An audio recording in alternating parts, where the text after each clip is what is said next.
In the American heartland, on a quiet street in a small Iowa town, sits a simple white house. It looks like countless others, but on a June morning in 1912, this unassuming home became the scene of a crime so brutal, so bizarre, it has haunted the country for over a century. 8 people, 6 of them children, were bludgeoned to death in their beds. Their killer left behind cryptic clues, a bloody axe, and a silence that has never really been broken. This isn't just one story, it's 3. It's a horrifying crime, a long list of phantom-like suspects, and one of America's most infamous hauntings. Tonight, we're stepping through the unlocked door of the Villisca Axe Murder House to try and make sense of a mystery that remains terrifyingly unsolved. The morning of June 10, 1912, started out quiet in Villisca, Iowa. A little too quiet. A neighbor, Mary Peckham, noticed something was off. The Moore house was still. No kids playing outside, no morning chores. Her calls went unanswered, so she got a hold of Josiah Moore's brother, Ross. He let himself in with his key, and what he found in the downstairs guest room would scar the town forever. The bodies of 2 young girls, surrounded by blood. And the nightmare was just beginning. Upstairs in their own beds lay Josiah Moore, his wife Sarah, and their 4 children, Herman, Catherine, Boyd, and Paul. All 8 had been murdered with an axe. The community was absolutely shattered. The Moores were a well-liked, prominent family, slaughtered in the one place they should have been safe. The evening before the bodies were found was perfectly ordinary. The Moore family and 2 neighborhood girls, 12-year-old Lena and 8-year-old Ina Stillinger, who were having a sleepover, had just come from the Children's Day program at their church. They walked home around 9:30 p.m., a happy family on a summer evening, with no idea that someone might have been waiting for them. Investigators believe the killer struck sometime between midnight and 2 a.m., but the scene left behind, it was just strange. The murder weapon, Josiah Moore's own axe, was left in the room with the Stillinger sisters. It had been wiped down, but not well enough. Bizarrely, a 2-pound slab of raw bacon was propped against the wall nearby. In the kitchen, a bowl of bloody water suggested the killer had washed their hands. A plate of food sat untouched on the table. But the most chilling details were what the killer did after the murders. Every mirror and piece of glass in the house had been carefully covered with cloth. The victims' faces were also covered with bedclothes. Investigators found cigarette butts in the attic, which led to a terrifying thought. The killer might have hidden up there, patiently waiting for the family to fall asleep. There were no signs of a break-in.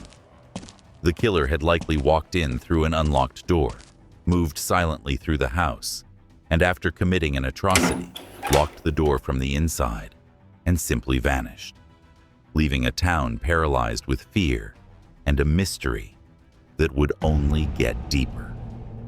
The investigation that followed was a mess. The crime scene was contaminated by half the town gawking at the scene, and forensic technology just wasn't a thing yet. In the years that followed, a whole cast of compelling suspects emerged, each with their own secrets. First up was Reverend George Kelly, a traveling minister who was in town for the same church service the Moores attended. People described Kelly as peculiar. He had a history of mental illness and was known for being inappropriate with young women. He left Villisca on an early train the morning the bodies were discovered. His interest in the case grew into a full-blown obsession, and he wrote letters to the police and the families. Years later, in 1917, he was arrested for sending obscene mail and confessed to the Villisca murders, claiming God told him to slay them all. But he later took it back, and after 2 trials, one with a hung jury, the other an acquittal, he walked free. The jury just couldn't see the odd little minister committing such a brutal act. Then there's Frank F. Jones, a powerful man in Villisca and an Iowa state senator.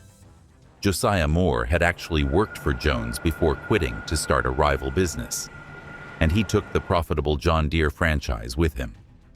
This created a nasty rivalry. On top of that, rumors flew around town that Josiah was having an affair with Jones's daughter-in-law. One private detective was convinced that Jones hadn't done the deed himself, but had hired a man named William Blackie Mansfield to carry out the murders as a hit dot. So what about Blackie Mansfield? He was a suspected serial killer, and some believed he was responsible for similar axe murders in other states, including the murders of his own wife, baby, and in-laws a couple of years later. The theory that he was a killer for hire seemed to fit. But Mansfield had what looked like a perfect alibi. Payroll records showed he was in Illinois when the murders happened. Even though some witnesses swore they saw him near Villisca that morning, the alibi stuck. Mansfield was let go, and even won a lawsuit against the detective who accused him. The list goes on. There were other transients and strangers who were looked at and dismissed. And then you have the most terrifying theory of all, that the Villisca murders weren't a one-off crime born from a local grudge, but just one stop on a bloody journey. Some investigators believe the murders were the work of a traveling serial killer, sometimes called the man from the train, who rode the railways, leaving butchered families in his wake. Crimes with a similar playbook, an axe, covered mirrors, a killer who vanishes, popped up in other states around the same time. One name, Paul Mueller, a drifter suspected in other killings, has been suggested, but like everything else, it's just a theory. A faceless phantom who brought horror to Villisca and then just faded away. For over a century, everyone's been tangled in this web. A vengeful politician, a disturbed minister, a hired killer, or a phantom on a train. Who do you think is the most likely culprit? Drop your theory in the comments below. And if you're into history's most chilling unsolved cases, make sure you subscribe and ring that notification bell so you don't miss our next investigation. The bloodstains are long gone and the suspects are dead, but the story of the house at 508 East 2nd Street is far from over. After the real-world mystery went cold, a new supernatural one began. The Villisca Axe Murder House, restored in the 90s to look just as it did in 1912, is now considered one of the most haunted places in America. Families who tried to live there after the murders never stayed long, reporting strange disturbances that drove them out. Today, the house is a museum where you can take tours or even stay the night, if you're brave enough. And the reports from visitors and ghost hunters are as consistent as they are creepy. Many people say they feel an overwhelming dread the moment they step inside. Disembodied footsteps are heard all the time on the second floor, and children's toys left by visitors seem to move on their own. Paranormal investigators have recorded countless EVPs, electronic voice phenomena, that sound like the whispers of children. Some hear giggles or screams, while others have seen a strange, ghostly fog moving through the rooms. The children's bedroom and the attic, where the killer may have waited, are paranormal hotspots. Visitors have seen the shadow of a man holding an axe, while others have been pushed, scratched, or had their belongings moved by something they couldn't see. In a truly shocking incident in 2014, a paranormal investigator staying overnight stabbed himself with his own knife, an act he had no memory of. The 2 a.m. train whistle, a sound that would have pierced the quiet on that night in 1912, is said to cause a spike in activity, almost like the house is replaying its darkest hour. Investigators and psychics are divided on who or what is still there.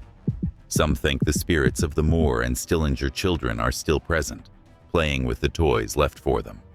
Others say they've felt a darker, more malevolent energy, maybe the spirit of the killer himself, forever tied to the scene of his horrific crime. More than 100 years later, the Villisca Axe murders remain an open wound in American history. The crime was a brutal, intimate slaughter that left 8 people dead and a community in pieces. The investigation was a frustrating maze of rumors and dead ends, with a list of fascinating suspects, but no real answers. And the house. The house has taken on a dark life of its own, a place where the echoes of that night are said to play out over and over. So, we're left with three distinct, terrifying stories all woven into one. Is the house just a sad monument to an unsolved crime? Or is it an active haunting, where the victims, and maybe even their killer, are trapped in a loop of terror? The ultimate horror of Villisca might not be in choosing one story over the others. It's the chilling thought that all three might be true. The monster who swung the axe is long gone, but his legacy, a century of fear, unanswered questions, and restless spirits, still lives in that little white house in Iowa. Subscribe